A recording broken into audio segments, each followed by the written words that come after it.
Bismillahirrahmanirrahim. Assalamualaikum warahmatullahi wabarakatuh. Alhamdulillahirabbil alamin. Assalatu wassalamu ala Rasulillah. Segala puji kehadirat Allah Subhanahu wa taala, Tuhan semesta alam serta pencipta langit dan bumi. Dan juga sholawat untuk Nabi besar Muhammad sallallahu alaihi wasallam sebagai bentuk cinta dan penghormatan kita kepada beliau. Di video kali ini kita akan membahas tentang buku Sirah Nabawiyah. Nah, di buku ini sebetulnya menjelaskan tentang sejarah sahih Rasulullah Shallallahu Alaihi Wasallam dari sebelum lahir sampai sesudah wafat. Nah, pertama-tama kita di sini akan menjelaskan dulu mengenai kelahiran Nabi Muhammad Shallallahu Alaihi Wasallam.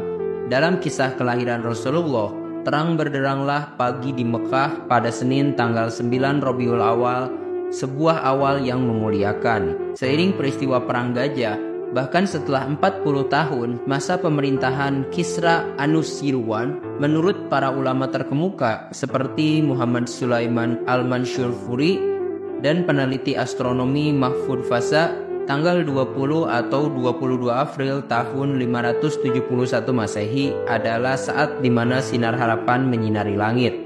Ibunda Rasulullah pada suatu riwayat oleh Ibnu Sa'ad mengisahkan cahaya luar biasa yang menyinari istana-istana di Syam pada saat kelahiran beliau.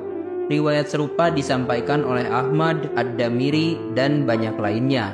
Tanda-tanda keajaiban juga diriwayatkan seperti runtuhnya balkon-balkon istana Kirsa, pemandangan api suci yang disembah oleh para majusi, bahkan gereja-gereja yang amblas ditelan bumi di sekitar Buhairah. Setelah kelahiran Rasulullah, Aminah segera mengirimkan utusannya kepada Abdul Muthalib atau kakeknya.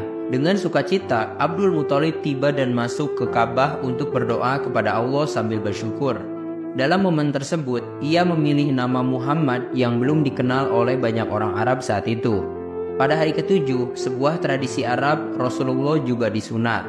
Nah, setelah kelahirannya, Rasulullah disusui oleh Suwaibah, seorang hamba sahaya milik Abu Lahab. Pada hari ke-7, kehadirannya dalam keluarga Abu Lahab membawa cahaya di tengah kesehariannya. Seiring Suwaibah juga menyusui anaknya Abu Lahab, yaitu Masruh. Sebelumnya Suwaibah juga telah menyusui Hamzah bin Abdul Muthalib, memberikannya kasih sayang yang sama kepada kedua anak ini. Kemudian Rasulullah disusui oleh wanita lain, Abu Salamah bin Abdul Makhzumi, yang melengkapi perjalanan awal kehidupan beliau. Kedua wanita ini dengan penuh kasih dan perhatian memberikan nutrisi dan perlindungan kepada Rasulullah dalam masa-masa awal kehidupannya, membentuk landasan kuat bagi perjalanan kerasulan yang akan datang. Dari gendongan Suwaibah hingga pelukan Abu Salamah, Rasulullah tumbuh dengan kasih sayang yang mengalir, membawa harapan dan keberkahan bagi umat manusia. Dalam tradisi bangsa Arab pada masa itu, menyusui anak oleh wanita lain dianggap sebagai langkah untuk menjaga kesehatan anak dari penyakit, serta memperkuat tubuh dan ototnya. Selain itu, keluarga yang menyusui juga diharapkan bisa membantu melatih bahasa Arab anak. Abdul Muthalib, seorang kakek Nabi, memilih salah satu wanita dari suku Sa'ad bin Bakar untuk menyusui Rasulullah, yaitu Halimah binti Abu Duaib, yang suaminya berasal dari kabilah yang sama. Rasulullah memiliki beberapa saudara susuan yang sama, seperti Abdullah bin Harits, Anisah binti Al-Harits, dan Hudzafah atau Zumanah bin Al-Harits. Mereka semua adalah bagian dari keluarga yang sama dan memiliki ikatan yang kuat dengan Rasulullah. Bahkan Abu Sufyan bin Al-Harits bin Abdul Muthalib, putra paman Rasulullah, juga disusui oleh wanita dari suku Sa'ad bin Bakar. Paman Rasulullah, Hamzah bin Abdul Muthalib, juga mengalami pengalaman yang serupa dengan Rasulullah. Ketika Rasul sedang disusui oleh Halimah, Hamzah pernah disusui oleh ibu susu pertamanya.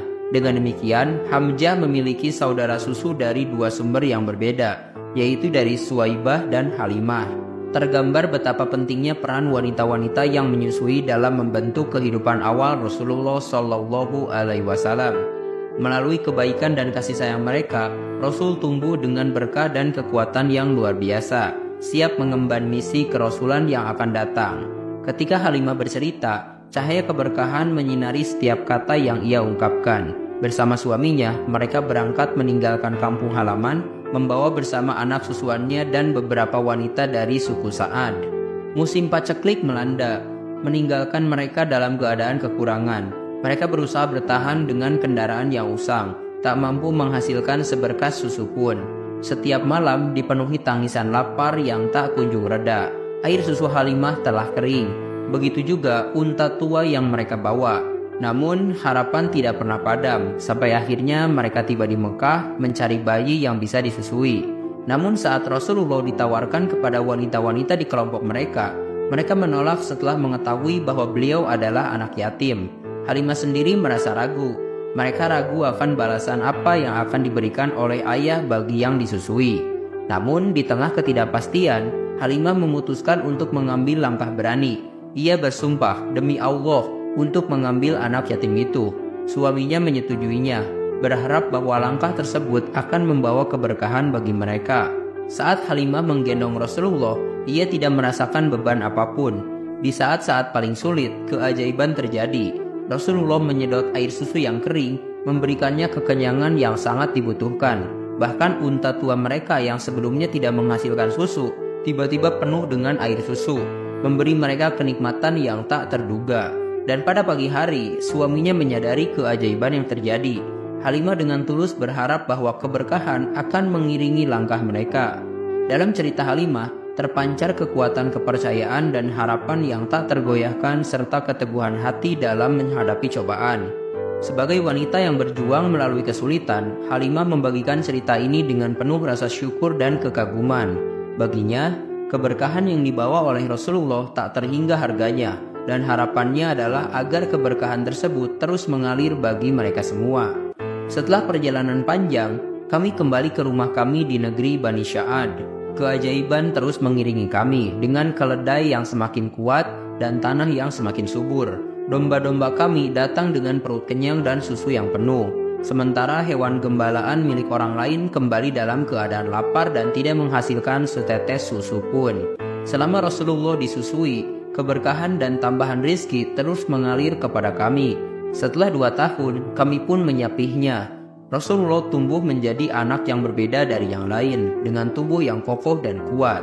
Kami membawa Rasul kepada ibunya, meskipun dalam hati kami ingin Rasulullah tetap bersama kami karena berkah yang dibawanya. Dengan penuh harap dan kerinduan, saya memohon kepada ibunya Aminah untuk membiarkan Rasulullah tetap bersama kami hingga dewasa.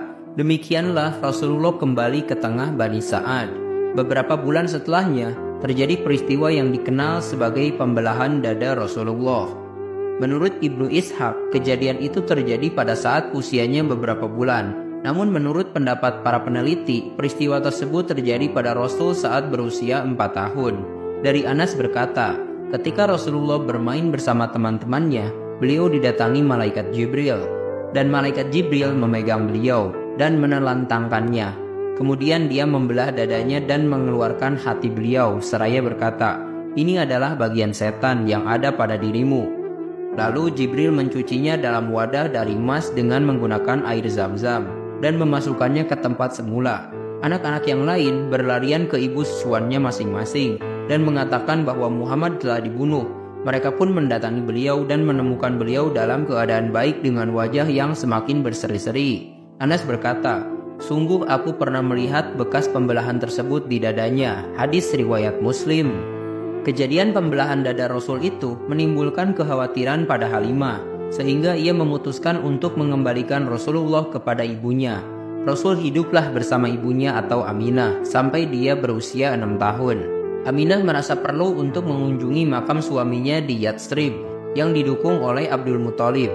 Dengan Rasulullah yang masih kecil, Aminah berangkat dari Mekah menuju Yathrib, menempuh perjalanan sekitar 500 km bersama Ummu Aiman atau pembantu wanitanya. Setelah tinggal selama 6 bulan di Yathrib, Aminah kembali ke Mekah.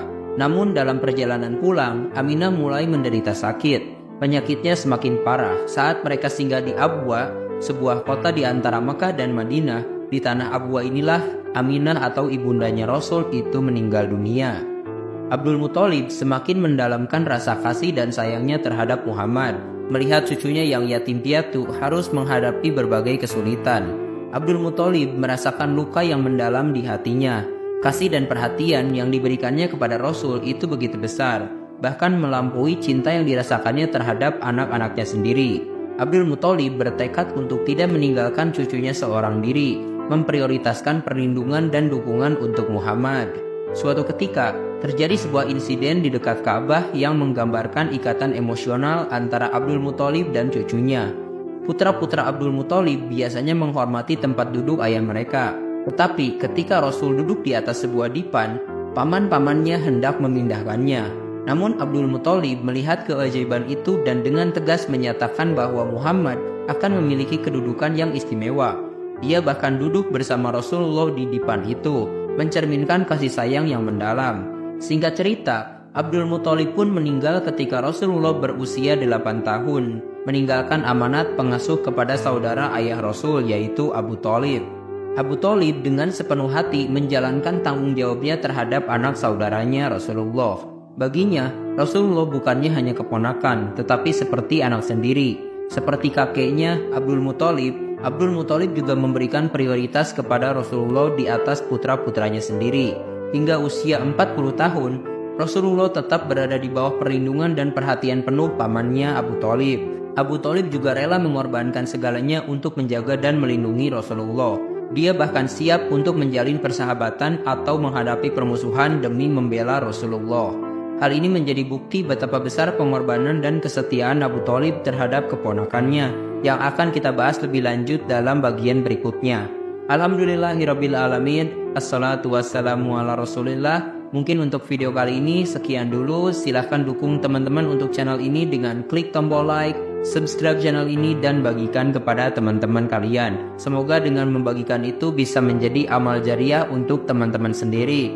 Mohon maaf bila ada kesalahan. Wabillahi taufik wal hidayah. Wassalamualaikum warahmatullahi wabarakatuh.